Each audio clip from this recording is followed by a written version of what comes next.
नाशिककरांसाठी महत्त्वाची बातमी आहे। नाशिक जिल्ह्यासाठी आज रेड अलर्ट जारी करण्यात आलाय। नाशिक जिल्ह्याच्या बऱ्याचशा भागामध्ये आज ढगफुटी सदृश पाऊस होण्याची दाट शक्यता आहे। नाशिक, इगतपुरी आणि त्र्यंबकेश्वर या 3 तालुक्यांमध्ये सर्वाधिक परिणाम जाणवणार आहे। सुमारे 300 मिलीमीटर पाऊस पडण्याचा अंदाज वर्तवला जातोय। आज जिल्ह्यातल्या सगळ्या शाळा महाविद्यालयांना सुट्टी जाहीर करण्यात आली आहे। त्र्यंबकेश्वर सप्तशृंगी मंदिरही बंद राहणार आहे।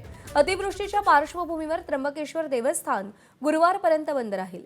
तर सप्तशृंगी मंदिराच्या परिसरात 65 मिलीमीटरपेक्षा जास्त पावसाची शक्यता आहे। त्यामुळे सुरक्षेच्या कारणास्तव सप्तशृंगी देवस्थान सुद्धा आज बंद ठेवण्याच्या सूचना देण्यात आल्या आहेत। 7, 8 आणि 9 जुलै या कालावधीत सप्तशृंगगड, धार्मिक स्थळं, धबधबे, ट्रेकिंग पॉइंट्स, नदीकाठ तसंच पर्यटन स्थळांवरील प्रवेशास बंदीचे आदेश जारी केलेत। यासोबतच सप्तशृंगगड ते नांदुरी हा घाटमार्गही 3 दिवसांसाठी बंद ठेवण्यात आलाय। त्यामुळे नागरिकांनी गरज नसल्यास घराबाहेर पडू नये असं आवाहन प्रशासनाकडून करण्यात आलंय।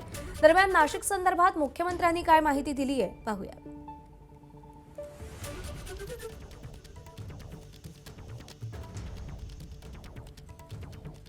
7, 8 आणि 9 जुलै 2024 कालावधीत श्री सप्तशृंगगड, धार्मिक स्थळ, धबधबे, ट्रेकिंग पॉइंट्स, नदीकाठ तसंच पर्यटन स्थळांवरच्या प्रवेशास बंदीचे आदेश जारी केलेत। आमच्या प्रतिनिधींनी आढावा घेतलाय, पाहूया। आजच्या दिवशी नाशिक जिल्ह्याला रेड अलर्ट देण्यात आलाय आणि या पार्श्वभूमीवर आता प्रशासनाने देखील वेगवेगळ्या उपाययोजना केलेल्या आहेत। जी पर्यटन स्थळं असतील, धार्मिक स्थळं असतील, या ठिकाणी देखील आता काळजी घेण्यात येते। मी आता आहे सप्तशृंगीगड वणी या गडाच्या पायथ्याशी। या ठिकाणी जर आपण दृश्य पाहिलं तर आजपासून 3 दिवस पुढचे म्हणजे 7, 8 आणि 9 या 3 दिवशी गडावर जाण्यासाठी सर्वांना बंदी घालण्यात आलेली आहे। मात्र आपण जर पाहिलं तर अनेक भाविकांना अजून कल्पना नसल्यानं काही भाविक या ठिकाणी आज येत आहेत। मंगळवार असल्यानं दर मंगळवारी आणि शुक्रवारी गडावर मोठी गर्दी असते देवीच्या दर्शनाला आणि त्यामुळं अनेक भाविक जे आहेत गुजरात राज्यातले असतील किंवा महाराष्ट्रातल्या काही भागातले दूरवरचे ते या ठिकाणी येत आहेत। मात्र त्यांना आज वर जाता येणार नाही। आपण संघ एक भाविक आहेत, आपण त्यांना कुठून आलात? जळगाव। काय माहित नव्हतं का मंदिर बंद आहे 3 दिवस? माहित नव्हतं काय मग आता खालूनच दर्शन घेऊन निघून जाणार? हो, सरकारने आव्हान केलंय की सध्या वातावरण मुसळधार पाऊस राज्यात पडणार आहे, बाहेर फिरू नका, हे करू नका। मग तुम्ही काय बाहेर पडताय? मालूम नहीं था ना। आम्ही सुद्धा आव्हान करतो की पुढचे काही दिवस ज्या पद्धतीनं हवामान खात्याने इशारा दिलेला आहे की राज्यात अतिमुसळधार पाऊस पडणार आहे, त्यामुळं अत्यावश्यक काम असेल तरच बाहेर पडा। कारण ज्या काही उपाययोजना सरकार करतंय ते भाविकांसाठी आणि पर्यटकांसाठीच करतंय। आपल्याबरोबर या ठिकाणचे पोलीस कर्मचारी देखील आहेत। काय नेमकं काल ज्या गाड्या गडावर गेल्या त्या आता सगळ्या खाली निघून आल्यात का? सर्व गाड्या खाली निघून आलेल्या आहेत। आता किती दिवस पुढचे सगळ्या तुम्हाला सूचना देण्यात आल्या? 3 दिवस 3 दिवस आणि निश्चितच जर पाहिलं तर पुढचे 3 दिवस मात्र आता सप्तशृंगी गडावर जाण्यास बंदी घालण्यात आलेली आहे। नितीन ओझा, एबीपी माझा, सप्तशृंगीगड, नाशिक।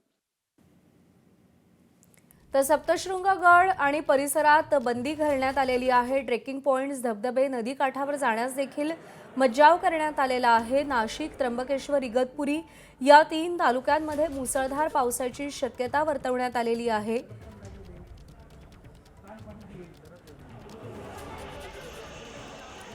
नाशिकमधल्या चणकापूर धरण पाणलोट क्षेत्रामध्ये 2 दिवसांपासून सुरू असलेल्या पावसामुळे धरणातल्या पाणीसाठ्यात वाढ होतीये।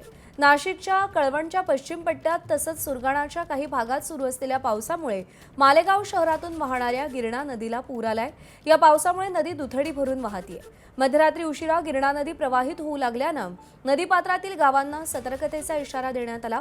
या पाण्यामुळे गिरणा धरणातील पाणी पातळीत वाढ होणार आहे। दरम्यान मालेगाव शहर आणि परिसरात अद्यापही पाहिजे तितका पाऊस न झाल्यानं शेतकऱ्यांच्या पेरण्या मात्र खोळंबलेल्या आहेत।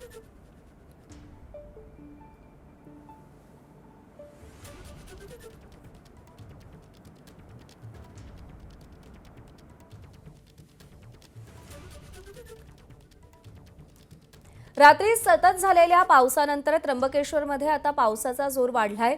त्र्यंबकेश्वरमध्ये मुसळधार पावसाला सुरुवात झाली आहे। रस्त्यांवर पाणी वाहू लागलंय।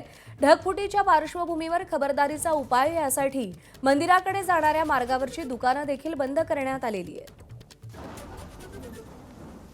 मुकुल कुलकर्णी आपल्याला या सगळ्या संदर्भात अधिक अपडेट देतील। मुकुल, कालच अंदाज वर्तवण्यात आलेला होता त्र्यंबकेश्वर नाशिकमध्ये ढगफुटी सदृश पाऊस होऊ शकतो, काय खबरदारी घेतली जाते, पाऊस कितपत आहे तिथे?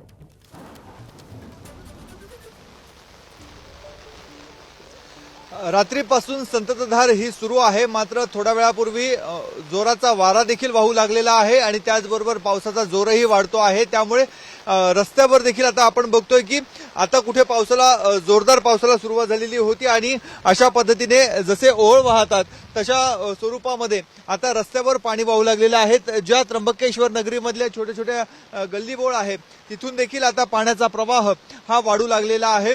प्रशासनाने याआधीच खबरदारीच्या सूचना दिलेल्या होत्या। त्र्यंबकेश्वर नगरीमध्ये भाविकांनी येऊ नये अशा स्वरूपाचे आदेश देखील करण्यात आलेले होते। त्यामुळे भाविकांची संख्या कमी आहे।